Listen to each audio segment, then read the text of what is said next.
நம சிவாய வாழ்க.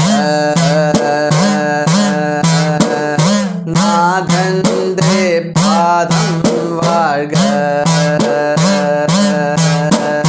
நம சிவாய வாழ்க. நாதந்தே பாதம் வாழ்க. മാണിക്യവാചക സ്വാമിയുടെ തിരുവാചകത്തിലെ അടുത്ത ചില പദ്യങ്ങളിലേക്കാണ് നാം പ്രവേശിക്കുന്നത്.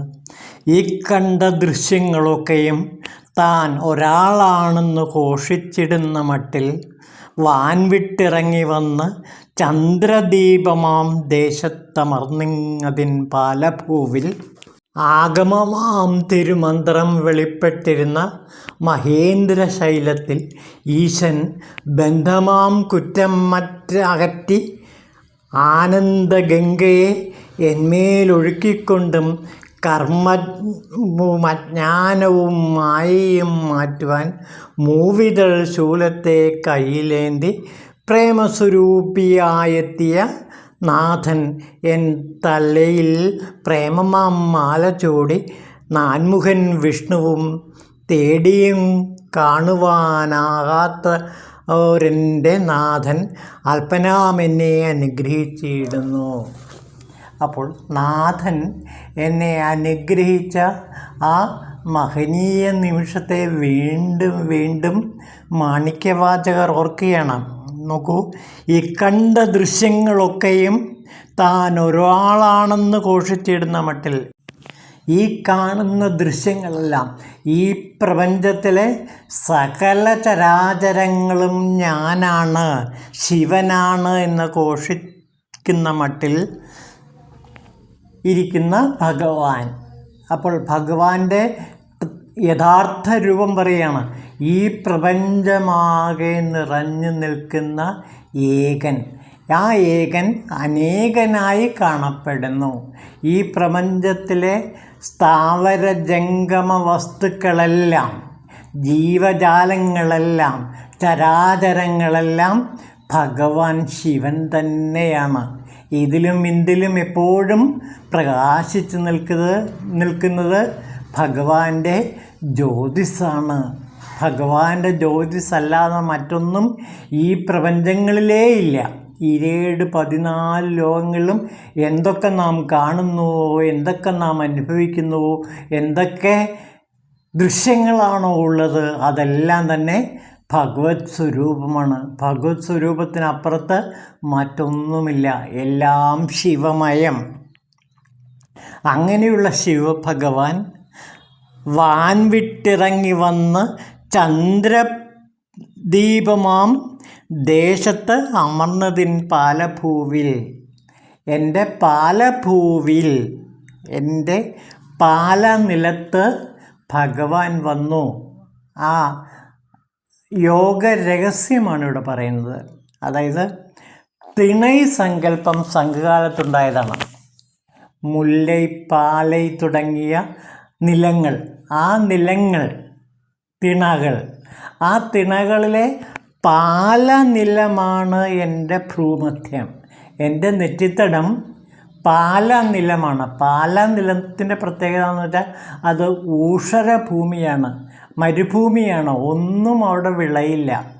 അങ്ങനെ ഒന്നും വിളയാത്ത തരിശ് ഭൂമിയായ എൻ്റെ പാലസ്ഥലത്ത്, എൻ്റെ നെറ്റിത്തടത്തിൽ, പാലയാകുന്ന ഭൂമിയിൽ, ഊഷരഭൂമിയിൽ ഭഗവാൻ വന്ന് ഇറങ്ങി നിന്നു. ഇങ്ങനെ വാൻ വിട്ടിറങ്ങി വന്നു. വാൻ സഹസ്രാരം.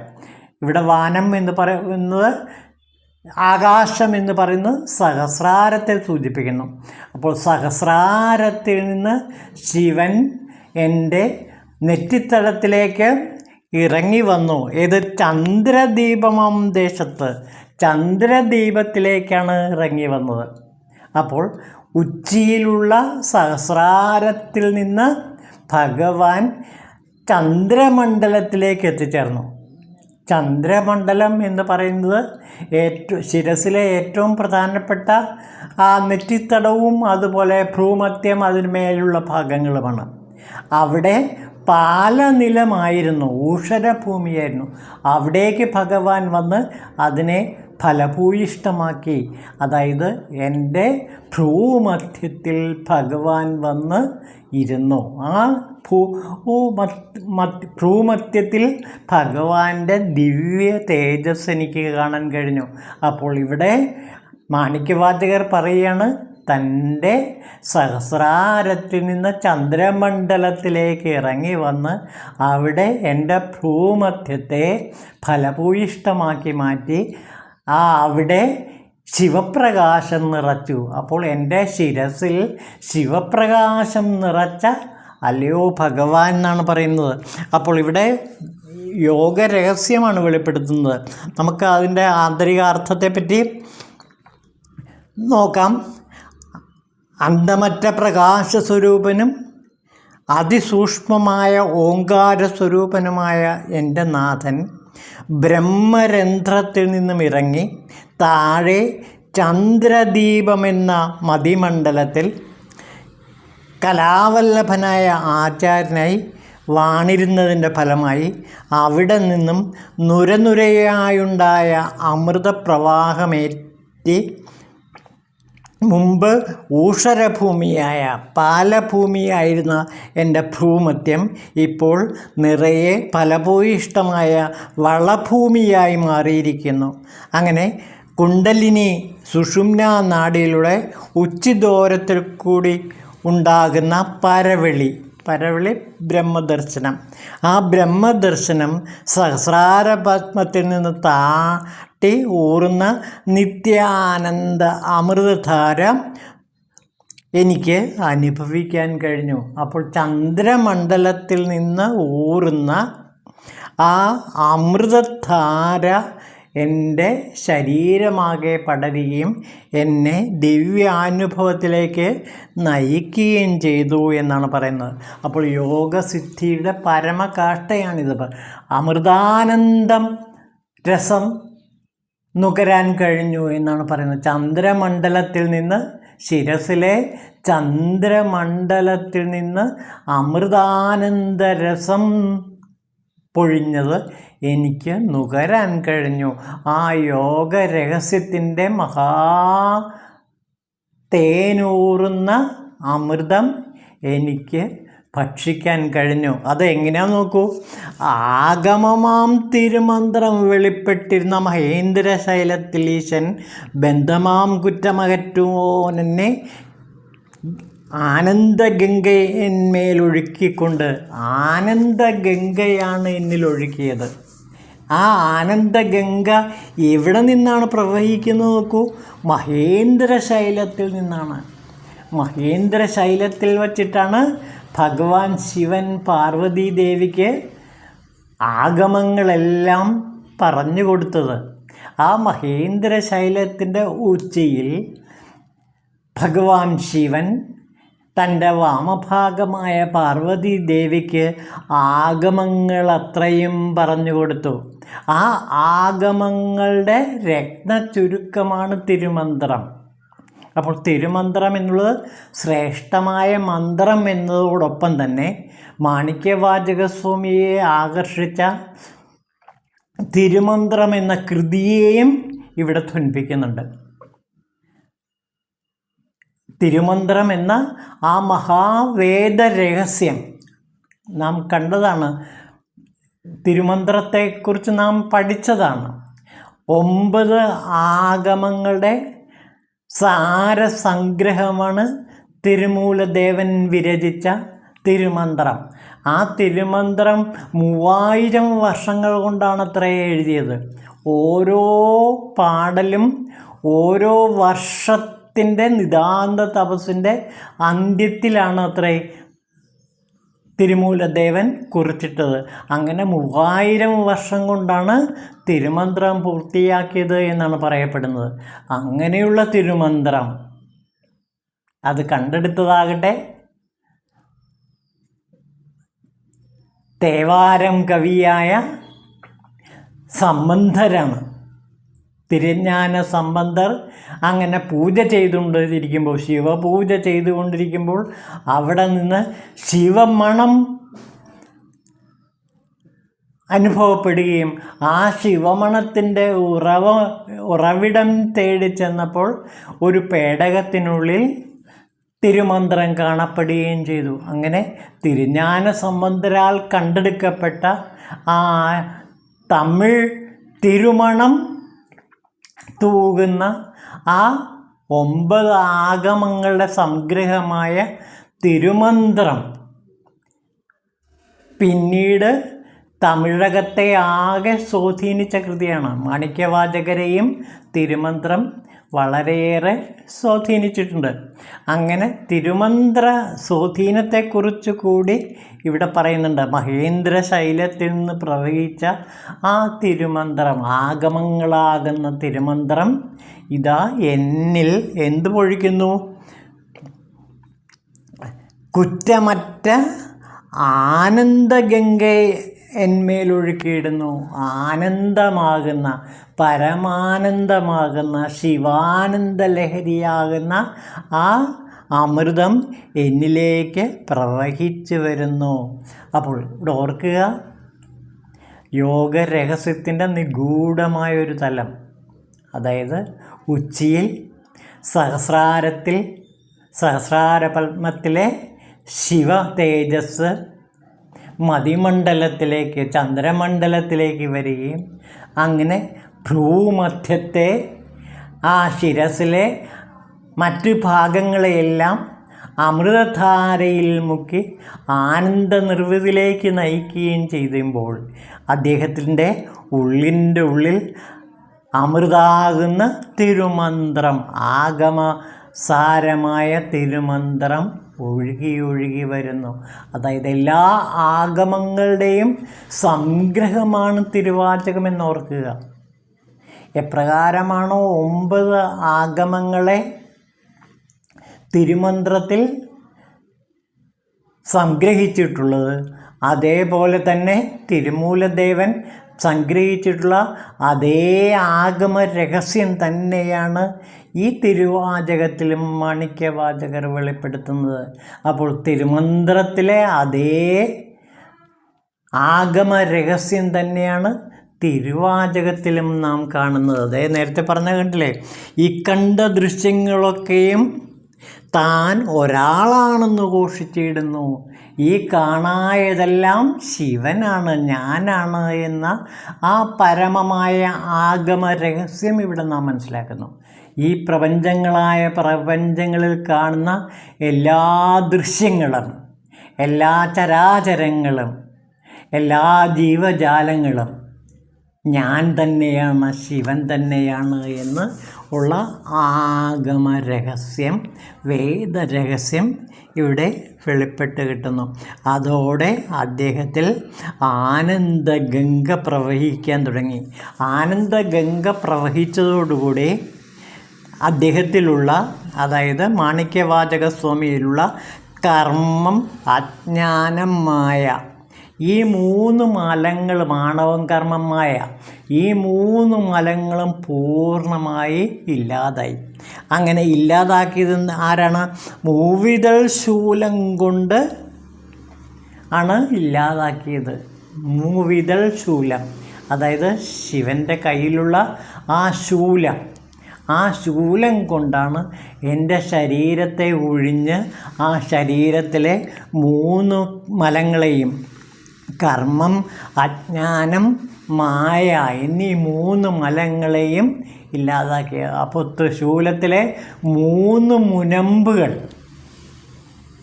ആണ് ഈ കർമ്മത്തെയും അതേപോലെ അജ്ഞാനത്തെയും മായയെയും ഇല്ലാതാക്കുന്ന 3 ശൂലമുനകൾ. അപ്പോൾ ശിവൻ്റെ കയ്യിലുള്ള ആ ത്രിശൂലം എന്തിൻ്റെ പ്രതീകമാണ്? നമ്മുടെ മനസ്സിൽ കുടികൊള്ളുന്ന, നമ്മിൽ കുടികൊള്ളുന്ന ആണവം, കർമ്മം, മായ എന്നീ 3 മലങ്ങളെ ഇല്ലാതാക്കുവാൻ വേണ്ടി മാത്രമാണ് ശിവൻ തൻ്റെ കയ്യിലെ തൃശൂലം വഹിച്ചിരിക്കുന്നത്. അപ്പോൾ ശിവനെ ബഹുമാനിക്കുന്നത് പോലെ ഈ തൃശൂലത്തെയും നാം ബഹുമാനിക്കണം, ആരാധിക്കണം. കാരണം ഈ തൃശൂലം കൊണ്ടാണ്, ശക്തിയുടെ ഈ തൃശൂലം കൊണ്ടാണ് നമ്മിൽ കുടികൊള്ളുന്ന ആണവം, കർമ്മം, മായ എന്നീ 3 മലങ്ങളെയും അറുത്ത് നശിപ്പിക്കുന്നത്.